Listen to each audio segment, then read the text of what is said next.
Oh, handa na ba kayo sa bagong kalaban ni Claire Castro? Yan na ngayon ang bago niyang title. Professor Maluti Kia is in the house, political analyst, pollster, and columnist. Ayan, hello. Hello. Is that a badge of honor that you are now the nemesis of the presidential information officer? Hindi naman. Pero kung gusto mong turuan yung communications, kung gusto mong turuan ng paano ba ang political communication, political strategy, it's a badge of honor kasi kailangan natin turuan kasi yung mga nasa comms, baka akalain siya yung modelo. 'Di ba? Mahirap naman kung hindi tama dun sa basic na lang eh. Napakahirap. Kasi kapag si Yusek Claire naman ang nagsasalita on her own, maganda, very impressive. Pero ano ba nangyari sa inyong dalawa? May nakatapat siya na may impormasyon na hindi siya handa? Oo, parang hindi naman dapat kami magkasabay. Hiningi naman ang permiso ko kung willing daw ako. Kasi siya yung unang guest. Hiningi ako ng permiso. Okay ba magsama kayo? Sabi ko sa akin, okay. Ewan ko sa kanya.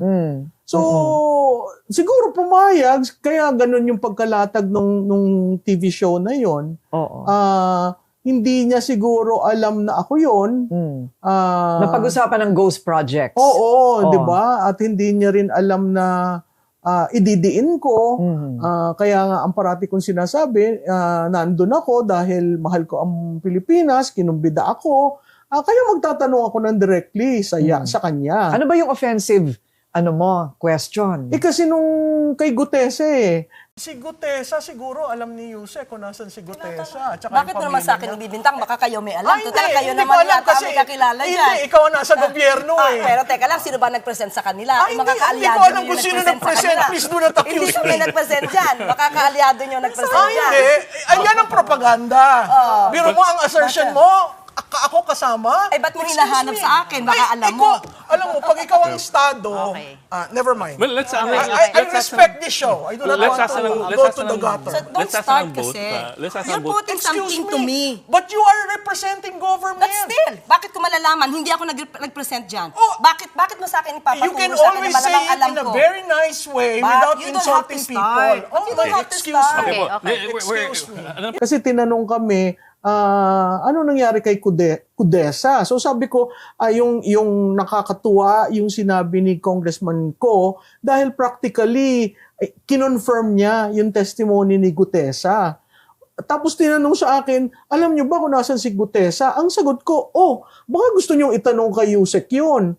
Bakit ko sinabi yun? Kasi when you're the spokes of government, you represent government, right? You represent the office of the president. You represent the state. So kaya ko siya binigay. Sa amin naman, wala doon sa gobyerno. She was offended by that. So kaya doon nagsimula na, sandali lang, ba't ka ma-offend? Ikaw representative ka ng estado dito. Pwede namang sagutin. Pwede sagutin na directly, di ba? Directly, yes. Tapos sabi niya, mali nga yung grammar na sinabi, pero hindi ko na rin pinansin. Tapos binalikan ko uli na, why don't you say it in a nice way? So you don't insult the public listening to you.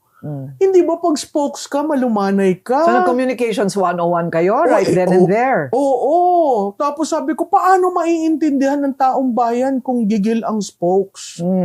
So siguro she was offended by that. I wasn't planning to offend her. But did you make up after the interview? I reached out. Ako ang nag-offer ng hand. And yung tatlong host doon nakatingin, so she had to, offer at nagbeso-beso. So, yung picture na linabas, talagang nakangiti naman kami. Sa akin naman, walang masama yun sa isang demokrasya, pag nagtapunan kayo ng mga posisyon, sa dulo, dapat iniiwan mo na yun. But in your assessment, she was not prepared to answer, especially about not only Gutesa, but the facts and figures about the ghost projects. So I was so surprised. Diba, if you're the spokes or whatever her name is, I usually call her the official barker. Okay. Right? So, hindi mo maalala ang pangalan niya. Grabe ka hindi naman. Hindi talaga. Oo. Claire Castro. Kaya BFF ako ng BFF. In fact, during the interview, sinabi ko, yung BFF ko.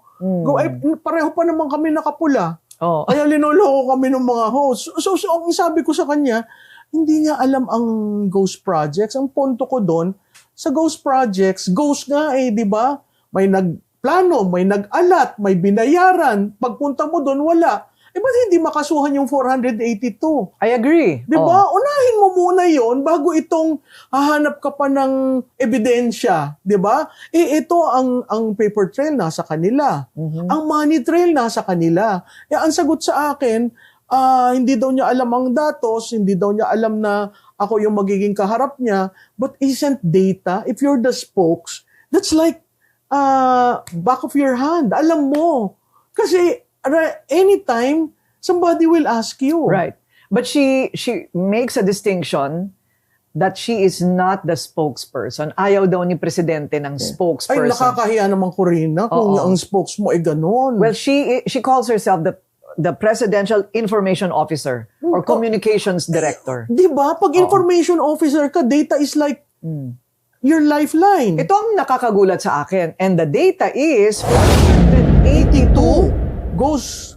These are confirmed by your researchers. No, and even by mainstream media. Oh, okay. Out of the 8,000 flood control projects, 482 are ghost. Okay. 482, pero pwede pang tumaas ang numero nun. Kasi hindi naman natin alam ilang 8,000 ba yan talaga. Okay. So diba? there should be at least 482 charges. Supposedly, filed. di ba? It's commonsensical that if it's ghost, you readily file. Right. Mahalin mo